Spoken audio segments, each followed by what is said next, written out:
Olá, sejam muito bem-vindos a mais um episódio do nosso podcast, que vamos falar sobre vida e saúde na terceira idade. O dia 1º de outubro marca o Dia Nacional do Idoso e o Internacional da Terceira Idade. Atualmente, os idosos representam 14% dos brasileiros, ou seja, 29 milhões de pessoas. Conforme pesquisas da USP, em 2030, o Brasil será o 5º país com maior população idosa do mundo. A OMS, a Organização Mundial da Saúde, diz que o envelhecimento ativo envolve o processo de conquista e de oportunidades contínuas em 3 pilares: saúde, participação e segurança. Manter a autonomia e a independência durante o processo de envelhecimento é a primeira meta fundamental. E hoje eu tô aqui, eu sou a Verali Ferraz, junto de novo com a Thelma Catani e a Dalva Mascarenhas, recebendo mais uma conselheira hoje que atua nesse segmento dentro do nosso Conselho da Mulher, na parte das pessoas idosas. A nossa querida Maria Eugênia. E ela está aqui com a gente e ela, inclusive, mantém um projeto muito bonito. Ela tem uma instituição de longa permanência para o idoso, chamado Recanto da Sabedoria. E a gente recebe hoje a médica doutora Juliana Marques de Lima Paulino. Muito obrigada pela sua presença. Bom dia meninas. Antes da gente começar, eu queria agradecer o convite. Eu estou muito feliz de estar aqui hoje. Que bom. E ainda mais para falar de um assunto tão importante como esse, né? Muito obrigada, viu? Imagina. Da sua presença. Estamos aqui mais uma vez com um episódio. Eu, Thelma Catani, na condição de vice-presidente. A gente sempre gosta de deixar claro que essa gestão do Conselho, doutora, é uma gestão que busca empoderar mulheres, busca o empreendedorismo para mulheres e cada vez mais nós percebemos que a mulher na terceira idade está muito mais ativa. Então é importante que a gente traga esse tema. A gente tem visto, né, Dalva, doutora Verali, Maria Eugênia, em supermercados, a gente vê mulheres atuando com mais idade, e a gente fica muito contente com isso, porque é um assunto que muitas vezes, até a Maria Eugênia já colocou isso em uma certa palestra que a gente participou, não é porque está na terceira idade que está condenada a fazer tricô para o resto da vida, certo? Isso mesmo. Bom dia a todas aqui. A doutora Juliana, obrigada pela presença, por estar junto com nós. Obrigada, aqui Maria Eugênia, nesse pelo bate-papo. convite. Doutora Juliana Marques de Lima Paulino, ela é especialista em saúde da família, especialização em geriatria pelo Sírio-Libanês e atua no SUS em Votorantim. Melhora em Casa de Salto de Pirapora e atende em consultório, realizando visitas domiciliares. Isso mesmo. Eu sou daqui de Sorocaba mesmo. Eu me formei em Bragança Paulista, em medicina. Depois que eu terminei a faculdade, voltei para Sorocaba, fiz minha especialização em saúde da família e recentemente terminei minha especialização em geriatria no Sírio-Libanês. Desde que eu me formei, atuo na promoção de saúde e no atendimento da população idosa. Doutora, muito obrigada pela presença, viu? Doutora, qual o conceito de envelhecer? Velhice e terceira idade são sinônimos? Na verdade, definir, né, a velhice ou a terceira idade são conceitos que ajudam a gente a quebrar alguns preconceitos. Hoje em dia se fala muito do termo etarismo, não sei se vocês já ouviram falar, que é o preconceito por causa da idade de alguém. E o idoso sofre muito com isso, né? A gente sempre escuta no dia a dia falando assim: ah, ele é muito velho pra isso. Ah, mas como assim ele faz isso? Ou igual a senhora falou, tem que ficar em casa fazendo... por favor. Você é maravilhosa. Não foi por respeito. Não, não sou tão importante assim. Sim, todas empoderadas. Todas. Velhice, né? É um termo muito pejorativo se a gente falar. Porque quando a gente fala velhice, a gente automaticamente intitula como aquele que não tem mais valia. E isso não é uma verdade, né? Cada vez mais, não só a mulher, mas o idoso tem se empoderado, tem ficado ativo no mercado, né, de trabalho. Se a gente pensar que a gente quer envelhecer com saúde, cada vez mais a gente vai estar no mercado de trabalho ativo, e é isso que a gente pretende, né? Que é o que você falou, tornar o idoso mais funcional e independente. Sim, sim.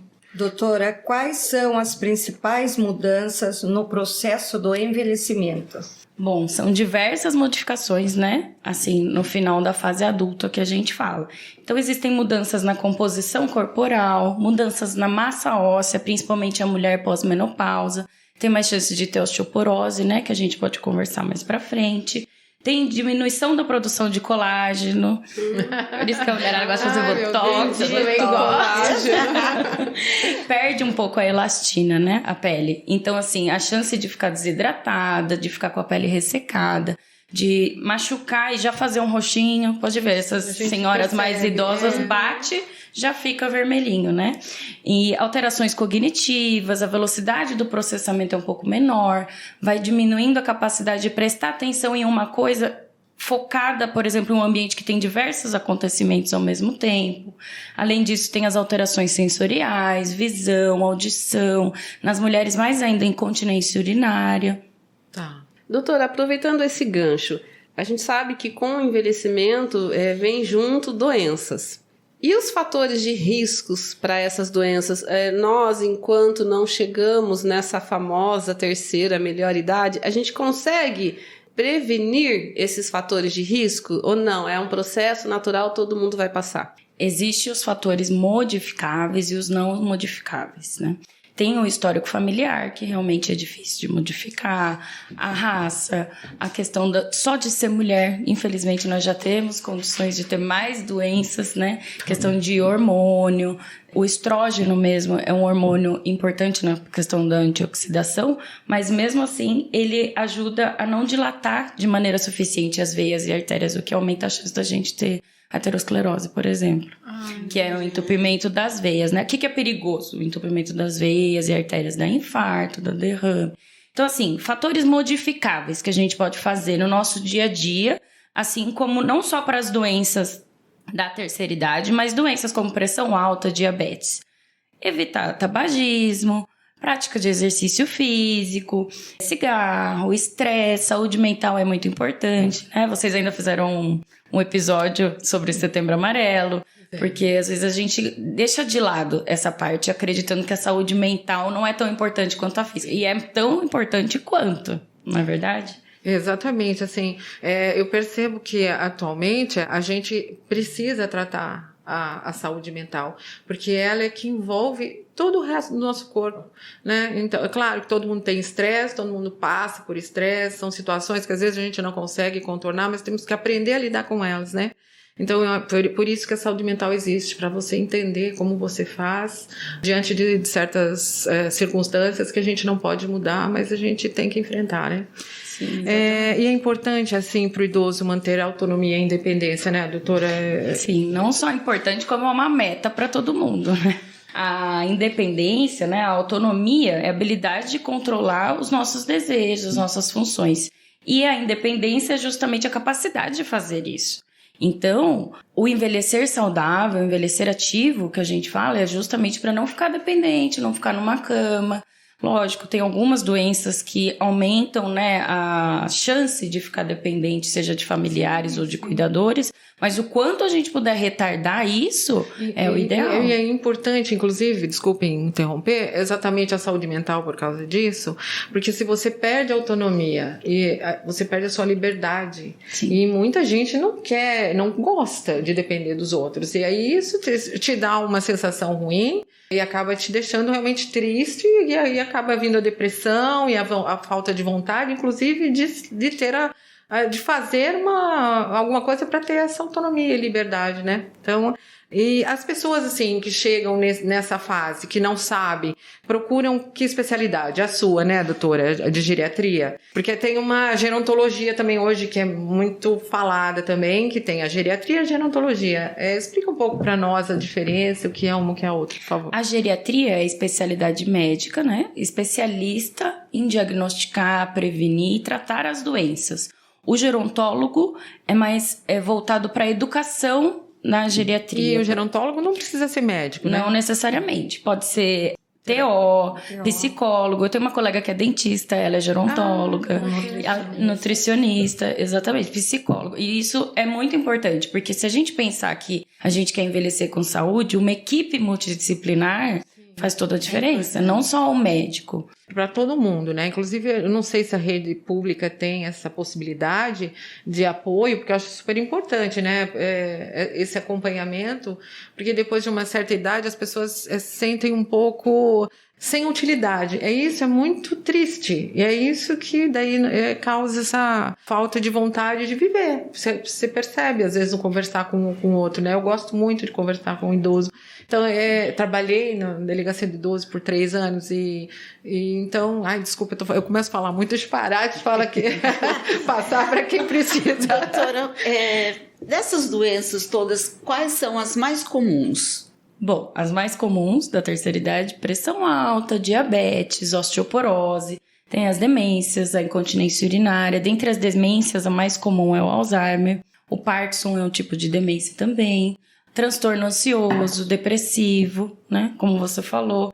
Às vezes a gente tem pressão alta e diabetes ao longo da vida e acaba não fazendo esse acompanhamento correto.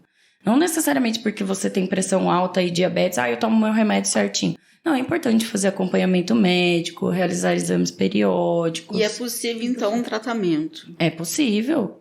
Não só possível, como deve, né? Tem que controlar, né? Isso, na verdade, a hipertensão, isso. O diabetes, o colesterol, o triglicérides, porque isso também, eu acho que favorece um AVC, por exemplo. Minha mãe teve, né? E eu percebo que quando ela era até os 35, ela nem estava nem aí. Ela comia doces e não tomava os remédios e ela teve consequências disso, né? Eu vou introduzir aqui um pouquinho o que eu acho importante, enfatizo muito na terceira idade, é que sempre faça-se uma atividade física, porque ela é a base de tudo. Sim. Tanto para a sua saúde mental, para a sua autoestima, para a sua parte física. E isso agrega muito para evitar as doenças. Não que você não vá ter, mas que você consegue amenizar essa situação para mais aí na parte dos seus 80, a gente conversou no Isso. episódio anterior sobre o câncer de mama e a médica que conversou com a gente, a doutora Putira, falou muito sobre atividade física. Alimentação e atividade física. Então, ela serve para todo mundo, não, né? Exatamente.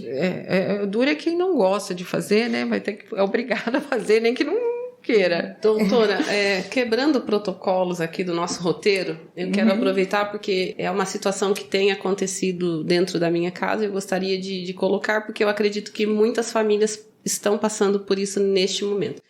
Por exemplo, a minha mãe, ela tem 67 anos, mas tem graves problemas de saúde, então ela passa com pneumologista, com endocrinologista, ela tem insuficiência adrenal, não sei o que, ela tem...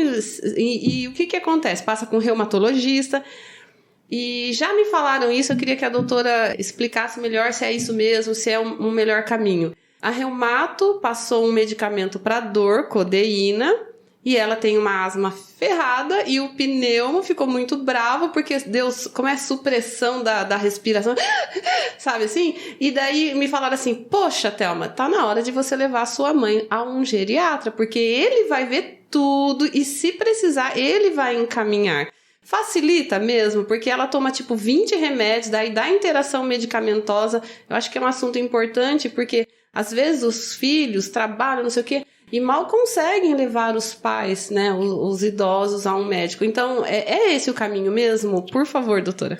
Isso, exatamente. É muito comum um idoso ter uma situação que se chama polifarmácia, que é um excesso de medicações e uma acaba interagindo com a outra e falta tentar sentar e falar assim, não, será que esse está precisando mesmo? Será que não está mais? Será que a gente não está tratando algo que nesse momento não é tão importante quanto dar uma qualidade de vida e um conforto para, né, assim, para um futuro ou para ter uma qualidade de vida para o dia que o paciente for embora, for com mais dignidade, sem dor, sem excesso de medicação desnecessária? Então acaba ajudando mesmo, assim, focar em um médico só. Não digo só o geriatria, mas às vezes o médico de família mesmo. Acaba focando em um só. Eu costumo encaminhar quando for algo a mais, assim, que realmente às vezes a gente tem uma dificuldade, se for algo muito mais específico.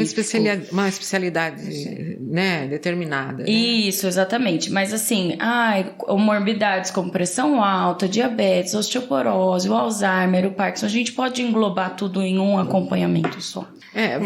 Deixa eu só dar um pitaco aqui. Hoje o protocolo a gente já quer indicar, mas então vamos embora. Mas acho que a ideia é essa, né?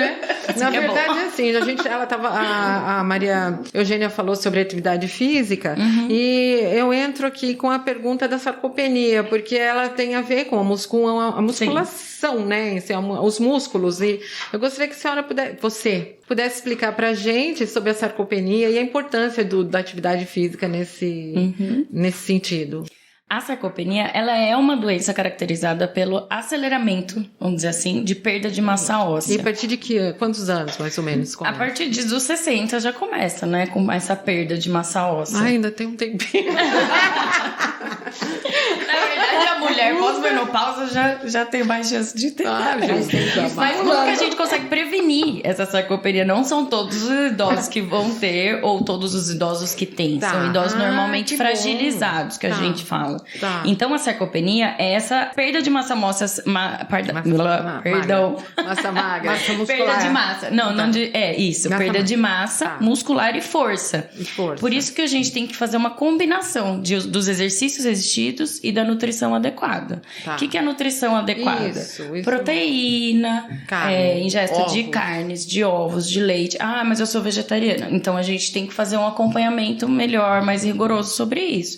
Né? Tem os ovos, tem os leites. E tem suplemento. Isso, tem suplemento alimentar. Outro fator importante, já que é para quebrar protocolo. Não tem protocolo. É que tá muito na moda falar sobre suplemento alimentar, suplemento de vitaminas. E a vitamina, gente, a vitamina é medicação.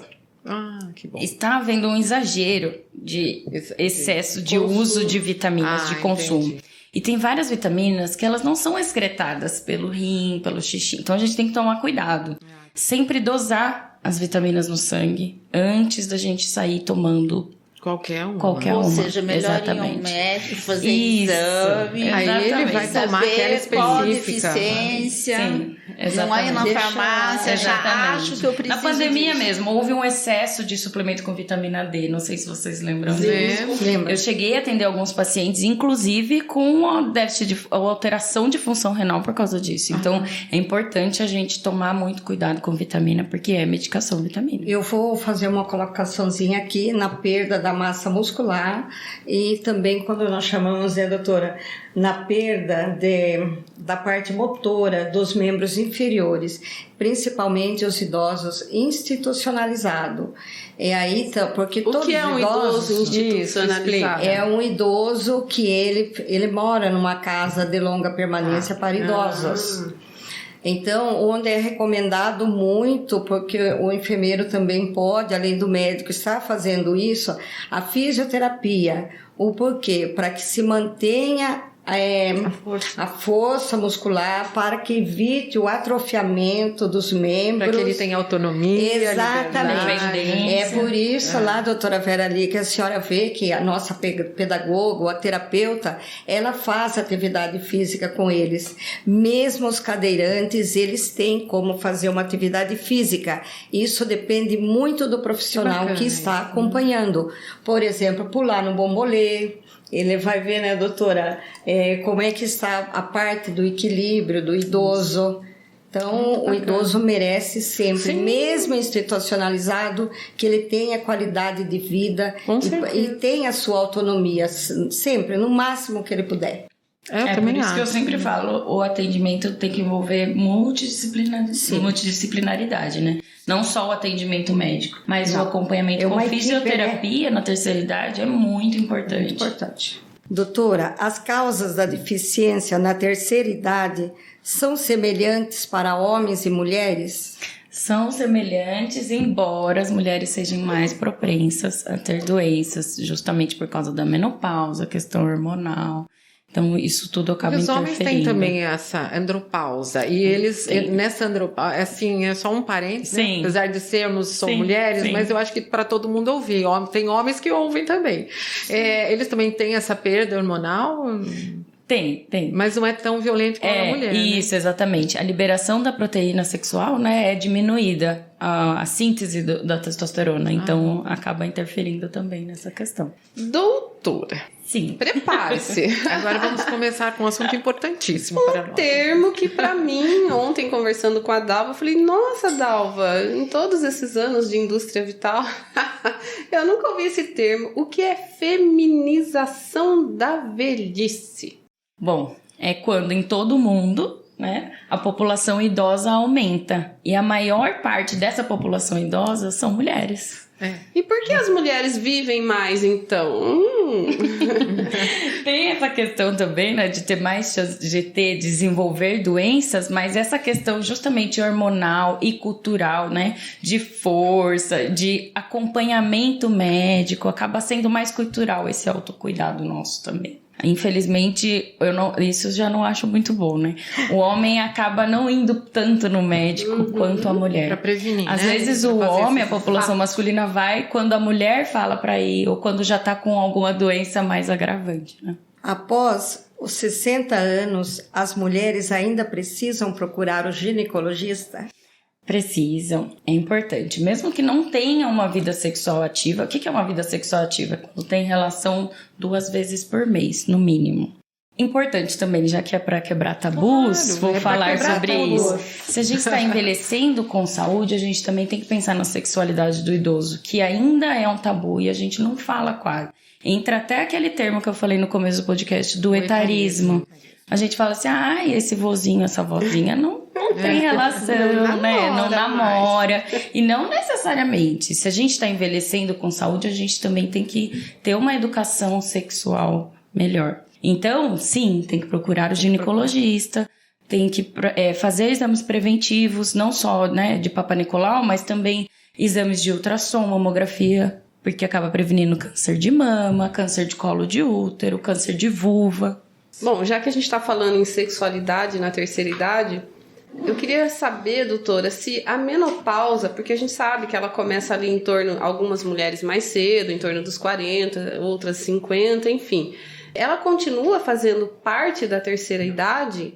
E quando que a mulher ela começa a entender que está se aproximando dessa menopausa? A gente falou muito sobre isso com a doutora Potira e é um assunto que está extremamente em alta. A gente vê muito todas as médicas falando sobre qualidade de vida na menopausa, mas a gente ficou curiosa para saber, dentro da terceira idade, a gente vai morrer sentindo sintomas da menopausa, pelo amor de Deus?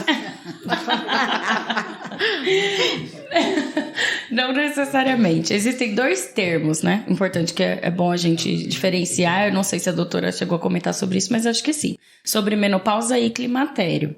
A menopausa corresponde ao último período do ciclo menstrual. Depois de 12 meses sem menstruação, daí a gente considera menopausa.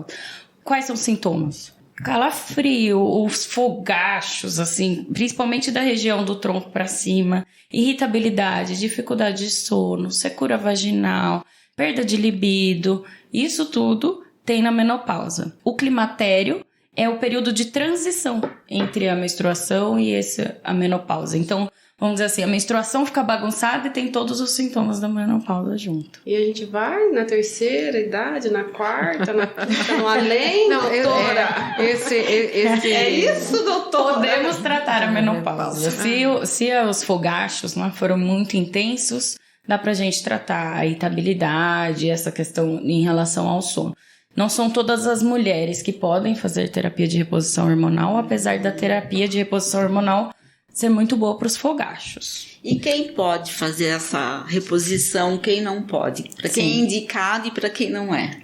Mulheres que sofrem muito com esses fogachos, a gente pode sentar e conversar. Tá. E aí, é importante fazer uma anamnese, né? Uma conversa para tentar entender qual que é o sintoma que está acometendo mais aquela mulher. Em relação à contraindicação, mulheres com histórico de infarto não podem fazer uso, histórico de câncer de mama, histórico de derrame, AVC, trombose, porque querendo ou não, a terapia de reposição hormonal é um hormônio, então a gente vai aumentar a chance dessa pessoa, dessa mulher, ter novamente esse quadro. Existem algumas medicações que podemos usar que não são hormonais. Existem medicações naturais, essa questão em relação ao sono, à irritabilidade, dá pra gente conversar, às vezes, até algum antidepressivo, tratar a saúde mental, psicólogos, exercício físico, como já foi dito. Doutora, eu também vou entrar um pouquinho. Doutora, a mulher, quando ela está no período da menopausa e ela tem problemas cardíacos, ela não pode ter o calor juntamente com falta de ar. Então, ela deve entrar também com uma medicação cardíaca para poder controlar. Porque não pode ter os dois. Assim, ó, cada caso é um caso. Vamos deixar bem claro aqui, gente, mulheres que estão nos ouvindo, os filhos que estão com idosas em casa, é importante a procura de um médico, porque a gente não pode fazer sozinho, porque é o que a gente costuma dizer, é nome e sobrenome. Então, a gente tem que... Tanto, doutora, que até eu me lembro bem, eu era pequena, a minha avó, lá no Paraná, quando ela entrou na menopausa, sabe o que os filhos fizeram? Internaram ela num hospício, porque ela começou a ficar irritada, jogar as coisas e não sei o que, com 11, 12 filhos, sei lá. Ah, a mãe tá ficando louca. Eu também com 12 filhos. Aí internaram, aí deram um sossega-leão lá uns 3 meses pra coitadinha. Então, assim, por isso que a gente, é importante que às vezes é uma senhora de 70, 70 e tantos anos, está passando por esses sintomas da menopausa e não está com demência. Simplesmente precisa de um médico. De um acompanhamento, e né? a doutora falou também, citou os casos quais não podem se fazer a reposição hormonal, porque não pode aumentar os hormônios. Mas também ela pode fazer a base natural, tipo com grãos, se alimentando com grãos. Que tipo? Sementes, fala pra nós. Castanha, pistache. Isso. É legal a gente saber. Toda porque essa parte de grãos, linhaça, que são coisas, semente de girassol, que são coisas de fácil acesso que a pessoa consegue achar em supermercado. E como você acha que pode ser usado isso? A pessoa que está lá ouvindo a gente, falar quanto, por exemplo, de castanha eu posso comer? Como é castanha, que é assim? pelo teor de gordura, o certo é você comer uma por dia. Porque você precisa comer para você está fazendo uma terapia com a semente, como se fosse a medicação. Entendi. Então, tudo que você faz nesse sentido é dosado, é como se fosse uma medicação. Isso é importante falar, doutora, senão quando vai comprar aqui 15 castanhas, não, comer você toda come uma por dia. Grão você pega uma porção que dá para você, uma colher, um pouco daquilo que você mais gosta. Além de fazer bem para a saúde, para a pele, você também está fazendo uma reposição hormonal. Ah, bacana saber, né? Eu quis colocar, porque a maioria das mulheres fazem esse tipo de ingestão, já ingerindo isso daí, entendeu? Então, isso é ideal. E a doutora Potira falou para nós que também tem as mulheres na menopausa, elas sentem tontura. Isso. Por que isso acontece? Sabe dizer para nós? Provavelmente tem a ver com essa alteração do ciclo hormonal, das ondas de calor. Tá. Na verdade, a pergunta ainda continua sendo a menopausa, que a gente até falou isso, mas não custa a gente reforçar, que a saúde mental também é afetada nessa fase, né, doutora? Sim, a mulher fica mais irritada. Às vezes, eu já escutei muito de familiar, né? Ai, minha mãe tá chata, minha mãe... Coisas assim. Mas tem muito a ver com a questão hormonal da mulher. Então, é importante tentar entender, ter essa empatia pela mulher. É isso que a gente quer passar aqui, né? O homem podia sentir metade do que a gente sente, as variações, o clima, como que ela está. Isso. Por isso que eu falo sempre, né? Um atendimento multidisciplinar. A questão da alimentação, tentar fazer um acompanhamento nutricional, fazer exercício físico, psicólogo pra gente tratar a saúde mental. Eu acho que foi o tempo, né? Essa questão da saúde mental, que era muito preconceituoso. Isso, Antigamente a gente falava muito, é louco. Não existe isso hoje em dia. Graças a Deus, eu acho assim, a pandemia ajudou muito a gente a tirar um pouco esse tabu de saúde mental. É muito importante a gente conversar sobre os nossos sentimentos, o autoconhecimento. A saúde mental hoje em dia é praticamente a rotina cotidiana de cada ser humano. Sua rotina agitada no trabalho, principalmente a mulher, ela tem o trabalho, depois ela tem a casa, ela tem os filhos, ela tem a escola. Muitas vezes filhos, os netos, né? Os netos. E a gente tem muito isso também. Sim. De, a mulher tem que ser uma super mulher, tem que dar conta do trabalho, né? de ser esposa, de ser mãe, de ser... Não, às vezes a gente só quer ficar sentada. Sim, exatamente. Boa, doutora. Exatamente. Os seus trabalhos de 12 horas, 24, ficar sentadinha, vendo na televisão, e tá série. tudo bem, né? E tá tudo bem. Ou seja, tem hora que a gente tem que falar não para certas coisas, sim, né? Olhar mais para... Sim, isso é um autocuidado. Não agora é hora do meu descanso. Exatamente. Pronto. Exatamente. Finge que não escuta ninguém. Doutora, o que pode ser feito para melhorar a qualidade de vida dos idosos na prevenção de doenças? Bom, em relação à prevenção de doenças, como já foi dito, nutrição adequada, exercício físico. Uma outra questão que a gente acabou não falando é sobre o convívio social. Um idoso com convívio social, com amigos, que sai de casa, sai passear, isso é muito importante, porque isso ajuda a manter a funcionalidade do idoso, que é o que a gente estava falando, sobre autonomia e independência. Então, assim, mesmo que às vezes tenha uma dificuldade, filho ou filha que tá ouvindo nosso podcast, isso, que agora eu tô chique, que eu tô no podcast. Leve seu pai, sua mãe passear, seu avô, sua avó. Isso é muito importante. Isso acaba prevenindo de ter doenças, acaba prevenindo de ter transtorno depressivo, transtorno ansioso. Essa questão da inutilidade, como a gente já falou no começo, né? Então, assim, e o suporte emocional, com certeza. E ter amigos, né? Ter amigos, fazer amizade. Tem centros dias. O idoso gosta muito de dançar, doutora. Eu acho ótimo, eu adoro dançar também. Eu convivo com o centro-dia e estou no apoio deles. Passa a média de 60 a 100 idosos por dia. Eles adoram, como todos eles, festa, dançar. Dança é uma terapia para eles. Que isso bacana, é fato, isso é fato, entendeu? Isso é o tempo todo vira dança, entendeu? E aí, então, mas por isso que é importante essa relação interpessoal, ou seja, o legal aqui desse podcast é que a gente está fazendo uma série de assuntos que tem tudo a ver. Que a gente fez sobre o conhecimento, sobre a educação, e ele fala dessa relação que você aprende com o outro. E a gente mesmo, idoso, na terceira idade, né? A gente já continua aprendendo, né? Então, e eu acho isso muito importante para nós mesmos. E eu acho que enquanto a gente tiver paixão pelo que a gente faz, a gente está vivo. Então, e aí é o que nos move. E essa relação faz com que a gente tenha essa vontade de conversar, de se relacionar, de viver, enfim. Então, eu acho super importante, sabe? Inclusive convivência. Eu quero falar para as ouvintes, né, para os filhos, que nem tudo é pago. Você pode procurar dentro da sua comunidade, dentro do seu bairro. Sempre vai ter uma instituição de acolhimento que ou vai fazer uma roda de conversa, de tricô, de crochê. Tem os maiores, né, que é a Casa do Idoso, aonde que é, Maria Eugênia? Ali perto da PAI, em frente da PAI ali, né? Tem em Sorocaba, centro do Clube do Idoso. E também tem a Chácara do Idoso, que é no Jardim Maria do Carmo. Eles são mais no centro, né? Mas no centro. Nos bairros sempre tem uma pessoa que puxa uma associação, uma instituição. Tem o Reviver também, que é muito atuante. Procurem colocar os idosos para frequentar esses lugares, eles vão reviver.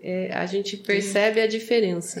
Inclusive, isso daí é uma das minhas metas, que eu tenho projeto, que o ideal seria ter a cada 2 bairros ou a cada um bairro, dependendo do número de população do bairro, um centro-dia para os idosos, para que eles não se desloquem por exemplo, da Zona Norte para a Zona Sul, para o clube, para a chácara. Sim.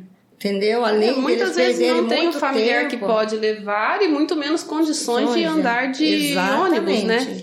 É por isso que é o ideal ter. A política de saúde pública voltada para o idoso, se a gente pensar no futuro, acaba prevenindo, né, gente, de ter, assim, doenças, diminui custos com internação, com medicamento, com tudo. Então, se a gente pensar em investimento em qualidade de vida, isso é o que... E é o que os nossos jovens vão ter que fazer. Uma saúde preventiva para que no futuro ele tenha maior qualidade de vida nos seus 60, 70 anos. Exatamente. Porque isso já é fato. Já temos mais idosos do que nascidos vivos. Perfeito. E é no Brasil. E doutora, para a gente encerrar um bate-papo maravilhoso, a gente teve bastante gostinho de quero mais, né, muito, doutora? Muito, adorei. Ai, obrigada. A pergunta, doutora, a mulher na terceira idade, tudo pode? Não só pode como deve. Ai, eu adorei essa resposta. Sempre. Maravilhosa. Quanto mais... eu acho importante a gente falar também que uma mulher sozinha é muito forte, mas quando a gente se une... Ninguém segura. Ninguém segura, entendeu? É verdade. Eu tenho que falar que eu tô quase chegando na terceira idade, falta um pouco, mas eu tô muito feliz porque eu me aposentei e voltei a estudar. Maravilhosa. Então, eu acho que tudo pode, sim. Não senti problema nenhum com o etarismo, fui muito bem recebida pelos jovens, sabe? Então, eu acho que é um incentivo para todo mundo não parar, né? E é também um exercício excelente para o cognitivo, porque a gente que para de estudar, demora e como eu falo para você, a gente nunca vai parar de aprender. Nunca. Então, é muito legal isso. Até vou fazer uma observação aqui, que eu faço parte de um grupo lá na faculdade, na Uniso, e a gente vai lá no Instituto da Maria Eugênia para fazer um trabalho. Eu nem falei com ela ainda, mas já estou... Com certeza. Será muito bem-vinda. E a doutora vai gostar muito. A doutora ajuda bem se quiser conhecer. A gente vai estar lá. A gente vai fazer sobre... É um grupo, a gente vai fazer sobre jardinagem, mas a gente já vi que lá tem horta, a gente vai se divertir lá. Temos hortas. Então, vou colocar aqui um pouquinho.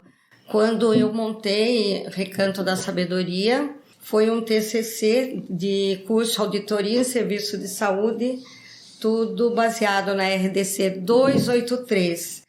Então, é por isso que essa horta e tudo isso faz parte do projeto desde que a horta já existia 2 meses antes da abertura mesmo da empresa. Ah, que bacana, viu? Então, aí vamos lá.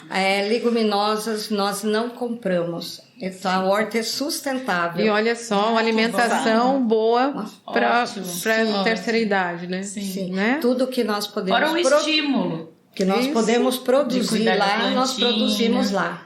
Colocar a mão na terra. Temos hortas, além da horta, planta-se mandioca, milho verde, tudo que pode se plantar e que a terra dá. Tá vendo? Isso é muito importante.